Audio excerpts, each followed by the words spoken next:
Hi friends, welcome to trading pro Telugu channel.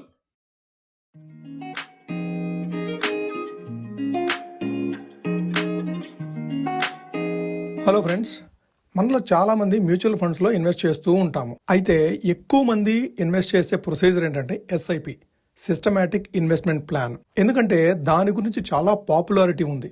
ఎక్కువ మంది suggest చేసే పద్ధతి ఏంటంటే ఇన్వెస్ట్ చేసేటప్పుడు ఎస్ఐపి రూపంలో ఇన్వెస్ట్ చేయండి అని చెప్పేసి. అయితే కొంతమంది మార్కెట్ పడినప్పుడు మాత్రమే కొనాలి అని చెప్తూ ఉంటారు. అయితే ఏది బెటరు, ఎస్ఐపి బెటరా, డిప్ ద బై బెటరా? 2021 నుంచి 2026 వరకు ప్రతి నెల 10,000 రూపాయలు ఎస్ఐపి చేసిన ఇన్వెస్టరు, అట్లానే అదే మొత్తంలో మార్కెట్ 3% ఫాల్ అయిన ప్రతిసారి ఇన్వెస్ట్ చేసిన ఇన్వెస్టరు, ఈ ఇద్దరిలో ఎవరు ఎక్కువ లాభం పొందగలిగారు? ఈ రోజు మనం చాలా మంది ఇన్వెస్టర్లు కన్ఫ్యూజ్ చేసే ఈ ముఖ్యమైన ప్రశ్నకు సమాధానం తెలుసుకునే ప్రయత్నం చేద్దాము. ఎస్ఐపి మంచిదా లేక బై ద డిప్ మంచిదా? మన ఈ డిస్కషన్ లో ఇద్దరు స్నేహితులను తీసుకుందాం.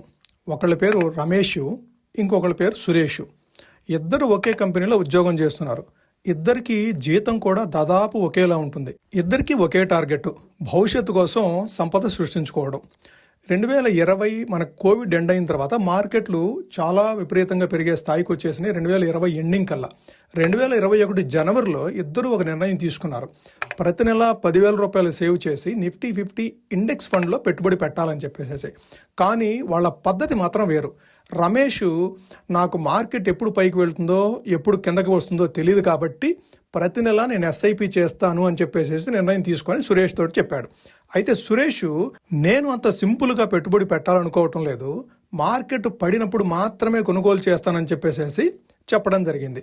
సో ఇలా ఇద్దరి ప్రయాణం ప్రారంభమైంది. ఇప్పుడు ఎస్ఐపి అంటే ఏమిటో వివరంగా చూద్దాము. ఎస్ఐపి అంటే మీకు అందరికీ తెలిసినట్టుగానే సిస్టమాటిక్ ఇన్వెస్ట్మెంట్ ప్లాన్. పేరు పెద్దగా అనిపించిన కాన్సెప్ట్ మాత్రం చాలా సింపుల్. ఎస్ఐపి అంటే ప్రతి నెల ఒక నిర్ణీత మొత్తాన్ని పెట్టుబడి పెట్టడం. మార్కెట్ పైకి వెళ్ళినా కిందకు వచ్చినా ఎస్ఐపి ఇన్వెస్టర్ కొనుగోలు చేస్తూనే ఉంటారు. ఉదాహరణకి మొదటి నెల 10,000 ఇన్వెస్ట్ చేసేటప్పుడు ఎన్ఏవి 100 రూపీస్గా ఉంటే 100 యూనిట్లు వస్తాయి. నెక్స్ట్ మంత్ ఎన్ఏవి 80 రూపీస్గా ఉంటే 10,000 రూపీస్కి 125 యూనిట్స్ వస్తాయి.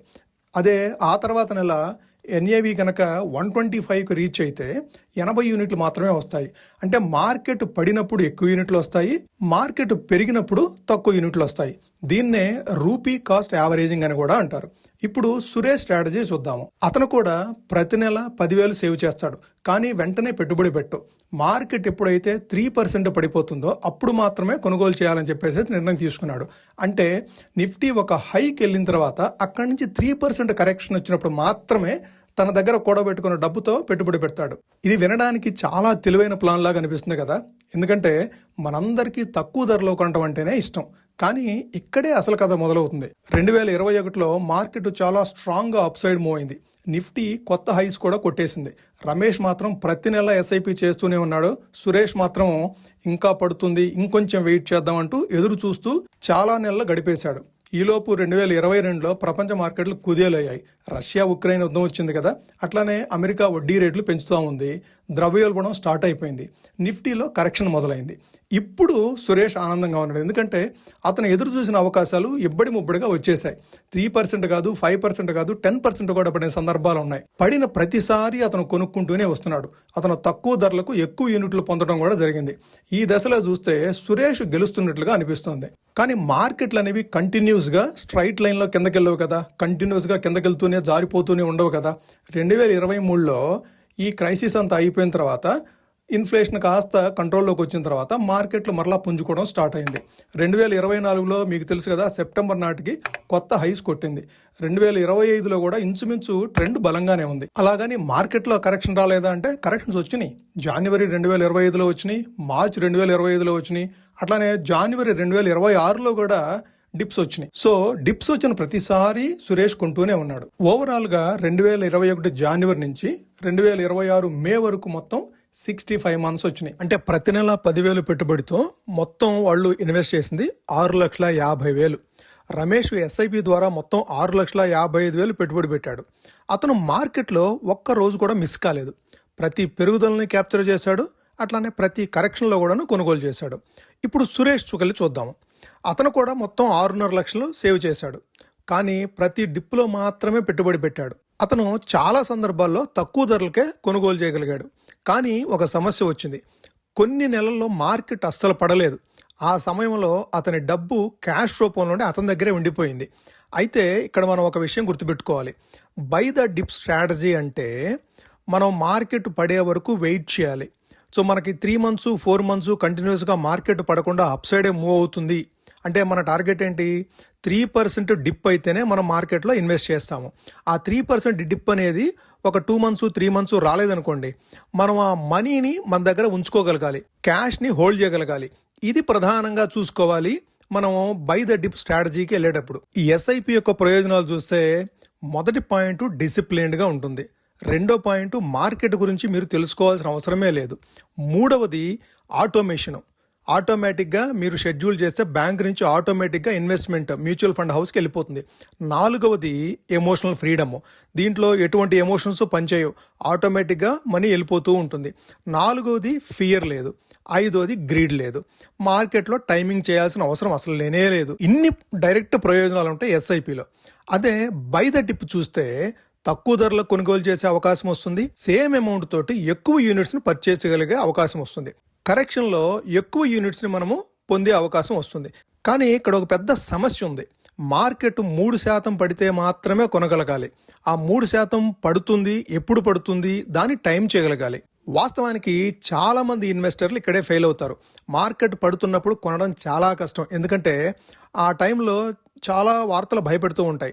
ఇంకా పడుతుందేమో, ఇంకా ఎక్కువ డ్రాప్ అవుతుందేమో, సోషల్ మీడియాలో వచ్చే వార్తలు కానీ, యూట్యూబ్లో వచ్చే వీడియోస్ కానీ అందరూ సెల్ చేస్తున్నారు, నేను మాత్రం ఇప్పుడు ఎందుకు కొనాలి అనే గ్రీడీ ఫీలింగ్ అనేది ఉంటుంది. అప్పుడు మనం కొనటం అనేది అంత ఈజీ అయితే కాదు. అందుకే బై ద డిప్ స్ట్రాటజీ అనేది పేపర్ మీద అద్భుతంగా కనిపించినా కూడా వాస్తవ జీవితంలో అమలు చేయడం మాత్రం చాలా కష్టం. అయితే ప్రాపర్గా ఇంప్లిమెంట్ చేయగలిగితే మంచి మనీ మేక్ చేయొచ్చు. ఎస్ఐపిలో అయితే మార్కెట్ టైమింగ్ అవసరం లేదు. బై ద డిప్లో అయితే మార్కెట్ టైమింగ్ చాలా ముఖ్యం. ఎస్ఐపిలో ఎమోషనల్ స్ట్రెస్ తక్కువ, బై ద డిప్లో ఎమోషనల్ స్ట్రెస్ ఎక్కువ. ఎస్ఐపిలో క్యాష్ రిజర్వ్ అవసరం లేదు. బై ద డిప్లో మీరు ఎన్ని నెలలు అయితే మార్కెట్ ఫాలో అవ్వలేదో అన్ని నెలలు మీరు మనీని ఆ క్యాష్ రూపంలో మీరు ఐడియల్గా మీ బ్యాంక్ అకౌంట్లో ఉంచుకోవాలి. ఎస్ఐపిలో డిసిప్లిన్డ్గా వెళ్ళిపోతుంది. బై ద డిప్లో డిసిప్లిన్తో పాటుగా పేషెన్స్ కూడా అవసరం. మీరు పేషెంట్గా వెయిట్ చేయాలి ఫాలో అయ్యే వరకు. ఇప్పుడు ఈ రెండు ఇన్వెస్ట్మెంట్ స్ట్రాటజీలో ఏ స్ట్రాటజీ సక్సెస్ అయిందనేది మనం సింపుల్గా చూద్దాము. ఇక్కడ మీకు చూపించిన టేబుల్లో ఎస్ఐపి స్ట్రాటజీలో 2021లో 1,20,000 అమౌంట్, 2022లో 23లో 24లో 25లో అట్లానే జనవరి 2026 నుంచి మే 2026 వరకు ఈ మంత్ వరకు కూడాను ఇన్వెస్ట్ చేసింది మొత్తము 6,50,000. అట్లానే బై ద డిప్ స్ట్రాటజీలో ఏ విధమైన ఇన్వెస్ట్మెంట్ ఆపర్చునిటీస్ ఉన్నాయో చూద్దాము. ఫిబ్రవరి 2021లో అంటే ఫస్ట్ మంత్ జనవరి మంత్లో ఆపర్చునిటీ లేదు కాబట్టి ఫిబ్రవరి మంత్లో 20,000 ఇన్వెస్ట్ చేశారు. అక్టోబర్ 2021 వరకు కూడాను ఏ డిప్పు రాలేదు. ఆ 8 months ఇన్వెస్ట్మెంట్ తను క్యాష్ని ఐడియల్గా ఉంచుకొని అక్టోబర్ 2021లో 80,000 ఇన్వెస్ట్ చేశారు. అట్లానే మార్చ్ 2022లో 50,000. ఆ విధంగా డిప్ వచ్చిన ప్రతిసారి కొనుగోలు చేస్తూ పోతూ ఉన్నాడు సురేష్. మార్చ్ 2025, ఆ తర్వాత వచ్చిన డిప్ జనవరి 2026. ఓకే, జనవరి 2026 80,000 ఇన్వెస్ట్ చేయంగా అతనికి ఇప్పుడు 6,50,000 ఇన్వెస్ట్మెంట్ ఉంది. ఇప్పుడు మనము కంపారిజన్ టేబుల్ చూద్దాము. టోటల్ ఇన్వెస్ట్మెంట్ ఎస్ఐపిలోను 6,50,000, బై ద డిప్ కూడాను 6,50,000. యావరేజ్ బై ప్రైసు ఎస్ఐపిలో అయితేనేమో మోడరేట్ ఉంది, బై ద డిప్లో లోయర్ ప్రైస్లో అంటే యూనిట్స్ నెంబర్ ఆఫ్ యూనిట్స్ ఎక్కువగా రాబట్టగలిగారు. ఎందుకంటే డిప్ వచ్చినప్పుడు మాత్రమే బై చేశారు కాబట్టి ఎన్ఏవి తక్కువ ఉంటుంది, అప్పుడు ఎక్కువ యూనిట్స్ రాబట్టుకోగలిగారు. మార్కెట్ ఎక్స్పోజరు ఇక్కడ ఎస్ఐపిలో ఇమ్మీడియట్గా ఉంటుంది, అంటే మీకు హైలో ఉండా లోలో ఉండా వస్తుంది. అయితే బై ద డిప్లో డిలేడ్ ఉంటుంది. ఎమోషనల్ డిఫికల్టీలో ఎస్ఐపిలో లో, అసలు మీకు ఏ ఎమోషన్స్ అక్కడ ప్లే చేయాల్సిన అవసరం లేదు. కానీ బై ద డిప్లో హై ఎమోషన్స్ ప్లే చేస్తాయి. అట్లానే డిసిప్లిన్ రిక్వైర్డ్లో ఎస్ఐపిలో అయితే మీడియం డిసిప్లిన్, ఆటోమేటిక్గా మీ మంత్లీ ఇన్స్టాల్మెంట్ అనేది వెళ్ళిపోతుంది కాబట్టి మీడియం డిసిప్లిన్ అవసరం అవుతుంది. అదే బై ద డిప్లో వెరీ హై డిసిప్లిన్ కావాలి. పక్కాగా మీరు దాన్ని ఐడెంటిఫై చేయగలగాలి, ఆ ఎమోషనల్స్ కంట్రోల్ చేసుకోగలగాలి, చాలా డిసిప్లిన్డ్గా మీరు ఇన్వెస్ట్మెంట్ చేయగలగాలి. క్యాష్ని మీరు ఏదైతే 4 months 5 months మీకు ఇన్వెస్ట్మెంట్ ఆపర్చునిటీ రాకపోతే ఆ క్యాష్ని మీరు ఐడియల్గా బ్యాంకులో పెట్టగలగాలి. ఇన్వెస్ట్మెంట్ కోసం డిప్ కోసం వెయిట్ చేస్తూ ఆ ఇన్వెస్ట్మెంట్ని మీరు బ్యాంక్లో ఉంచుకోగలగాలి. క్యాష్ మేనేజ్మెంట్ ఎస్ఐపిలో అయితే అవసరం లేదు. బై ద డిప్లో మనం అనుకున్నట్టుగా క్యాష్ మేనేజ్మెంట్ అనేది అవసరం అవుతుంది. మిస్డ్ బుల్ రన్స్ ఇక్కడ ఎస్ఐపిలో ఏమీ ఉండదు. బై ద డిప్లో పాజిబిలిటీ ఉంది. అంటే మీరు ఇన్వెస్ట్ చేయకపోతే 1.5 year 2 years కూడాను డిప్ రాకపోవచ్చు. అంటే మీరు ఇన్వెస్ట్ చేసే అవకాశం మీకు రాకపోవచ్చు కూడాను. ఆ బుల్ రన్ అనేది మీరు మిస్ అవుతారు. సో మనం తీసుకున్న ఈ ఎగ్జాంపుల్ ఇండెక్స్ ఫండ్లో ఇన్వెస్ట్మెంట్ అంటే నిఫ్టీ ఇండెక్స్ ఫండ్లో ఇన్వెస్ట్మెంట్ని ఎగ్జాంపుల్గా తీసుకొని ఎన్ఏవి క్యాల్కులేట్ చేయడం జరిగింది. దాంతో ఎక్స్పెక్టెడ్ పోర్ట్ఫోలియో వాల్యూ ఎస్ఐపిలో 11,50,000 నుంచి 13 lakhs వరకు ఉండే అవకాశం ఉంది. అదే బై ద డిప్ స్ట్రాటజీలో 12 lakhs నుంచి 13.8 lakhs ఉండే అవకాశం ఉంది. అదే ఎస్ఐపిలో ఎక్స్పెక్టెడ్ క్యాగర్ వచ్చేసేసి 11 to 13% ఉంటే బై ద డిప్ స్ట్రాటజీలో 12 to 15% ఉండే అవకాశం ఉంది. ఇది జస్ట్ ఇల్యూస్ట్రేటివ్ నెంబర్స్ మాత్రమే.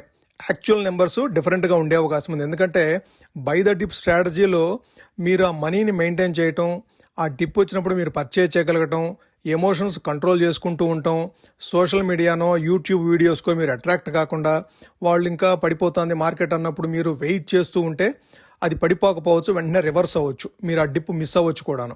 సో ఇట్లాంటివన్నీ మీరు జాగ్రత్తగా చేయగలిగితేనే బై ద డిప్లో మీకు వాల్యూ వస్తుంది. లేదు అంటే ఎస్ఐపి వచ్చేసేసి డిసిప్లిన్డ్ ఇన్వెస్ట్మెంట్ ఇది. ఇప్పుడు ఎవరు గెలిచారు అనే ప్రశ్నకి సంఖ్యల కంటే ముఖ్యమైన విషయం ఒకటి ఉంది. రమేష్ తన ప్లాన్ని 100% అమలు చేయగలిగాడు. సురేష్ కూడాను తన ప్లాన్ని 100% అమలు చేయగలిగాడు. కానీ అసలు తేడా ఎక్కడ వస్తుందంటే ఎమోషన్స్ కంట్రోల్ చేసుకోవటం, క్యాష్ని ఐడియల్గా ఉంచుకోవటం, ఇది మెయిన్ మ్యాటర్ అవుతుంది బై ద డిప్ విషయంలో. వారెన్ బఫెట్ ఒకసారి చెప్పిన మాట ఉంది, time in the market is more important than timing the market. దీని అర్థం ఏంటంటే మార్కెట్లో ఎక్కువ కాలం ఉండటం అది విషయం.